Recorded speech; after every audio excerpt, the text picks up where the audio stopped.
1893 September 11 ചിക്കാഗോയിൽ ലോക മതസമ്മേളനത്തിൽ സ്വാമി വിവേകാനന്ദൻ പ്രസംഗിക്കാൻ എഴുന്നേറ്റു. അദ്ദേഹം പറഞ്ഞു, sisters and brothers of America. 473 വാചകങ്ങളുള്ള ദീർഘമായൊരു പ്രസംഗത്തിലേക്ക് അദ്ദേഹം കടന്നു.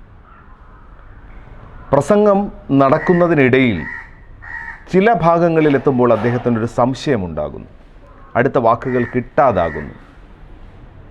ഞെട്ടലോടെ സ്വാമി വിവേകാനന്ദൻ പിന്നീട് രേഖപ്പെടുത്തിയൊരു കാര്യമുണ്ട്. ആ നിമിഷം ശ്രീരാമകൃഷ്ണ പരമഹംസൻ അദ്ദേഹത്തിൻ്റെ ചെവിയിൽ ചില വാക്കുകൾ പറയുന്നു, ചില ഡയറക്ഷൻസ് കൊടുക്കുന്നു. ഗുരുവിൻ്റെ ശബ്ദം ഉള്ളിൽ മുഴങ്ങിക്കേൾക്കുന്നു. സ്വാമി വിവേകാനന്ദൻ സധൈര്യം തൻ്റെ പ്രഭാഷണം തുടർന്നുകൊണ്ടേയിരുന്നു. മെൻ്റൽ ടെലിപ്പതി, അങ്ങനൊരു വാക്കുണ്ടോ? ലോകം മുഴുവനുള്ള സൈക്കോളജിസ്റ്റുകൾ, സൈക്കാട്രിസ്റ്റുകൾ ഇന്നും ഉത്തരം കാണാനായി ശ്രമിച്ചു കൊണ്ടിരിക്കുന്നൊരു കാര്യമാണ്. നിരവധി നിരീക്ഷണ പരീക്ഷണങ്ങൾ നടന്നു. നിരവധി പേരിൽ പരീക്ഷണങ്ങൾ നടത്തി. പലരുടെയും മനസ്സ് വായിക്കാൻ കഴിയുമോ?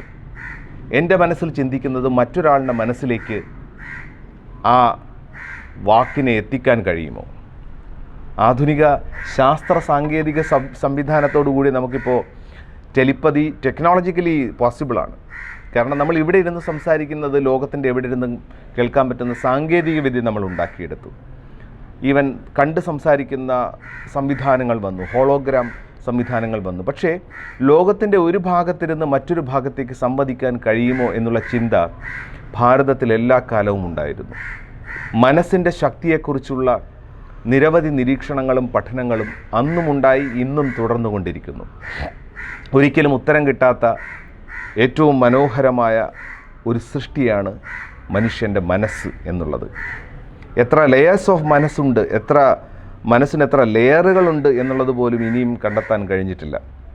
കോൺഷ്യസ് മൈൻഡും അൺകോൺഷ്യസ് മൈൻഡും സബ് മൈൻഡും എന്ന് വേർതിരിക്കാവുന്ന പ്രകടമായ വേർതിരിവുകൾക്കപ്പുറത്ത് മനസ്സിൻ്റെ സാധ്യതകൾ എത്രത്തോളമുണ്ട്.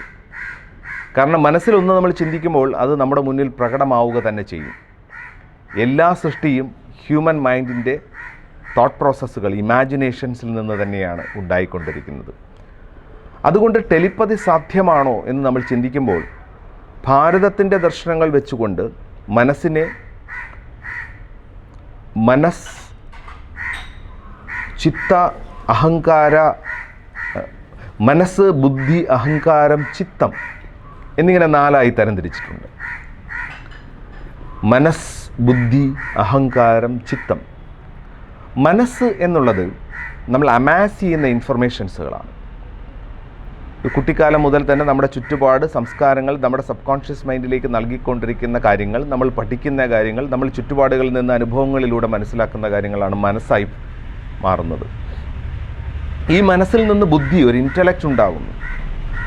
നമ്മുടെ അവൈലബിൾ ഇൻഫർമേഷൻ വെച്ചുകൊണ്ട് നമുക്ക് വേർതിരിക്കാൻ പറ്റുന്ന ഒരു ഇൻ്റലക്റ്റായിട്ട് അത് ഫോം ചെയ്യുന്നതായിട്ട് കാണാം. അതിൽ നിന്നൊരു സെൽഫ് ഐഡൻറ്റിറ്റി ഉണ്ടാകുന്നു, ഞാൻ എന്നുള്ള ഭാവം ഉണ്ടാകുന്നു. അതാണ് അഹങ്കാരം. മറ്റൊന്ന് സൂപ്പർ കോൺഷ്യസ്നെസ്സുമായിട്ട്, ഈ പ്രപഞ്ചം നിറഞ്ഞു നിൽക്കുന്ന ഒരു വിശാലമായ മനസ്സുമായിട്ട് സംവദിക്കാനുള്ളൊരു കഴിവ്. The entire cosmos is a single living mind എന്നുള്ള ഒരു കോൺസെപ്റ്റിലേക്കുള്ള യാത്ര. അവിടെയാണ് ടെലിപ്പതി എന്ന് പറയുന്ന അനന്തമായ മനസ്സിൻ്റെ ശക്തിക്ക് ഒരു സാധ്യതയുള്ളത്. Thank you.